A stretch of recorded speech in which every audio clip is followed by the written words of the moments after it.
नमस्कार, या व्हिडिओमध्ये आपण बघणार आहोत गुलाबाच्या फुलाची शेडिंग कशी करायची ते। तर मी पेपरवरती पांढरा, लाल आणि काळा कलर घेतला आहे आणि व्हिडिओमध्ये दाखवल्याप्रमाणे या प्रकारे शेड्स तयार करून घ्यायचे आहेत। लाईट टू डार्क पर्यंतच्या व्यवस्थित मिक्स करून घ्यायचं आहे। तर आधी आपण गुलाब काढून घेऊया। याच्यासाठी मी पांढऱ्या रांगोळीचा वापर करत आहे। पांढऱ्या रांगोळीने आधी आपण त्याची बॉर्डर आखून घेऊया।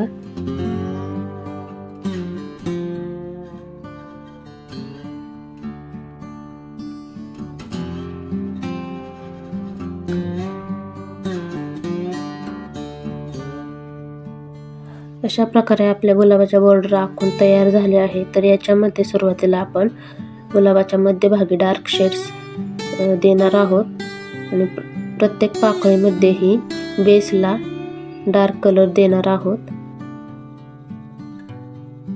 डार्क शेड्स झाल्यानंतर याच्यापेक्षा लाईट शेड आपण देणार आहोत आणि नंतर ओरिजिनल लाल कलर वापरणार आहोत। तर व्हिडिओ मोठा होईल म्हणून मी आधी हे कलर भरून घेत आहे रांगोळीमध्ये। याच्यानंतर जिथे जिथे गरज वाटत आहे तिथे थोडासा लाल कलर मध्ये पांढरा कलर मिक्स करून थोडंसं शेडिंग द्यायची आहे। त्याच्यानंतर आपण पानांमध्ये रंग भरून घेणार आहोत। पानाला रंग देण्यासाठी मी लाईट ग्रीन कलरचा वापर करत आहे। आधी पूर्ण पानांना रंग देऊन घ्यायचा आहे। पानाच्या शिरा दाखवण्यासाठी आपण लाईट ग्रीन कलर मध्ये डार्क ग्रीन कलर मिक्स करून घेणार आहोत आणि व्हिडिओमध्ये दाखवल्या प्रकारे पानांना शिरा काढून घ्यायच्या आहेत आणि फिनिशिंग टच म्हणून आपल्या फुलाला व्यवस्थित पांढऱ्या रंगाने बॉर्डर करून घेणार आहोत।